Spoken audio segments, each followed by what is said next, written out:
Hoy vamos a hablar de Friedrich Nietzsche, quien nació el 15 de octubre de 1844 en Rücken, que era una pequeña ciudad prusiana.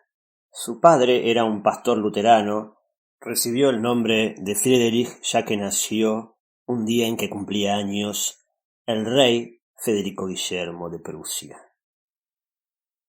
Su padre era pastor luterano y murió cuando el pequeño Friedrich tenía 5 años. Poco tiempo después, su hermano Joseph moriría también. Respecto de la muerte de este hermano, Nietzsche tuvo un sueño premonitorio que escribió en su propia autobiografía, que paso a leerles. Unos meses después, sobrevino otra desgracia que presagié con un sueño muy extraño. Me pareció escuchar una melodía fúnebre del órgano de la iglesia. Asombrado, abrí la ventana que daba a la iglesia y al cementerio. La tumba de mi padre se abrió. Una figura blanca salió de ella y desapareció en la iglesia. La tenebrosa y siniestra música seguía sonando. La blanca figura volvió a aparecer llevando bajo el brazo algo que no reconocí claramente. La lápida se abrió, la figura entró en la sepultura, el órgano enmudeció y me desperté. A la mañana siguiente mi hermano pequeño, un niño alegre y despierto, sufrió convulsiones y murió a la media hora. Fue inmediatamente enterrado en la tumba de mi padre. La muerte de su padre y de su hermano hizo que la familia se trasladase a vivir a lo de la abuela de Friedrich, y allí, junto con su tía, su madre, su hermana y su abuela, va a transcurrir sus primeros años hasta ingresar a la adolescencia. Entre los 11 y 12 años escribió su primer tratado que hablaba sobre el origen del mal, y esto nos da una idea de que ya siendo un niño tenía unas capacidades intelectuales extraordinarias, porque podía profundizar en aquel aspecto que para muchos puede resultar trivial a esa edad, pero que para él había sido fundamental. Cuando termina sus estudios secundarios, se decide a estudiar teología y filología, es decir, la ciencia del estudio de Dios, por un lado, y la ciencia que estudia los textos escritos y la evolución de la lengua en su desarrollo histórico. O sea que, de alguna manera, este joven Nietzsche quería ir hacia lo profundo, hacia las raíces. Cuando cumple 20 años, se decide a estudiar filosofía. Otras pasiones que tenía eran la poesía y la música, ya que era compositor también. Tuvo una vida bastante solitaria, llegó a ser un intelectual de renombre, fue reconocido por su pensamiento e incluso llegó a ser decano de la Universidad de Basilea, pero tuvo que renunciar debido a que tenía graves problemas de salud, generalmente unos terribles dolores de cabeza que lo acompañaban durante muchos días. Hacia el año 1882 va a vivir en diferentes ciudades porque quiere encontrar un lugar en donde su salud se mejore, así que va a probar en Génova, Messina, Roma, Horta, Basilea, Lucerna, Naumburgo, Leipzig, Santa Margarita, Florencia, Rapallo y Niza, buscando allí la paz para aquellos dolores que lo aquejaban, y allí fue donde pudo escribir grandes obras como La genealogía de la moral, Así habló Zaratustra, Más allá del bien y del mal. Es decir, a pesar de la inestabilidad física, él seguía produciendo sus ideas.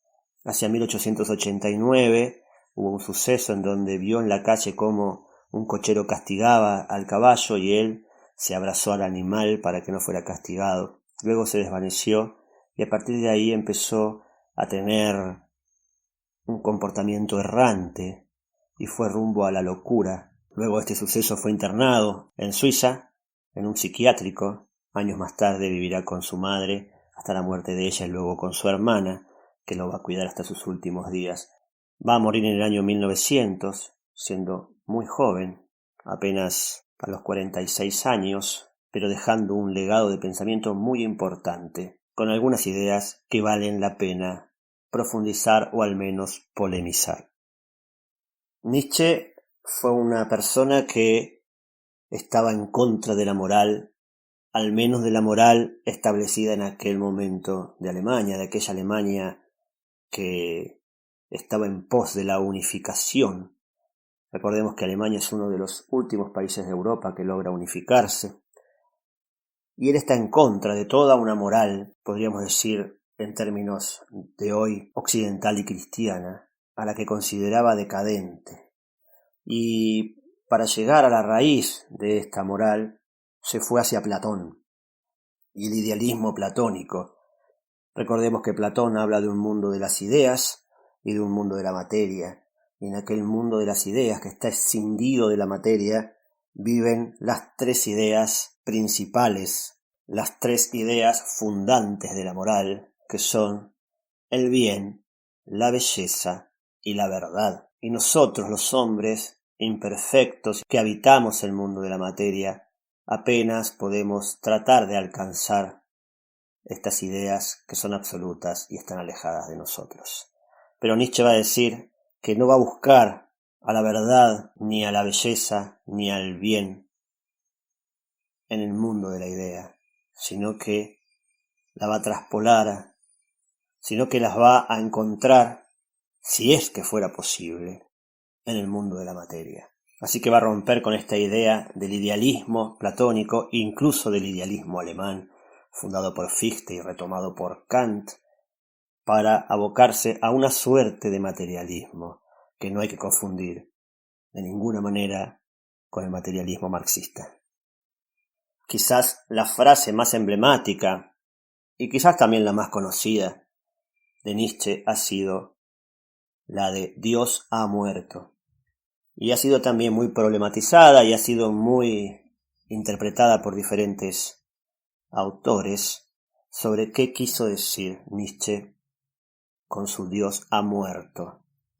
Hay una visión muy interesante que dice que en realidad lo que ha muerto es aquella moral decadente, cristiana, occidental, pero además es el monoteísmo el que ha muerto. Hay otra frase de Nietzsche que dice: cuando un Dios se creyó el único, los otros se mataron de risa. Y lo que Nietzsche nos está diciendo es que esa moral fundada en un Dios único y que ha fundado todo nuestro pensamiento occidental, incluso va a decir desde la concepción de la verdad hasta la concepción del amor, no son más que una construcción decadente que debe ser superada por la nueva humanidad. Y en cierta manera, cada ser humano ahora ya no podrá depender de este Dios absoluto, sino que en cierta manera deberá ser su propio guía espiritual. Y allí podrá encontrarse ya no con este Dios único, este Dios que todo lo abarca, sino con muchas deidades y con el camino propio, ya no marcado como una única senda, sostenido por aquella moral de más de 2500 años desde Platón en adelante, sino por una nueva moral fundante que los hombres deberán realizar. Y es Nietzsche quien nos va a decir que lo grupal, en cierta medida, también debe morir para que nosotros podamos construirnos como individuos. Nos despedimos con una frase de él que hace referencia a esto, que dice lo siguiente: el individuo ha luchado siempre para no ser absorbido por la tribu, pero ningún precio es demasiado alto por el privilegio de ser uno mismo.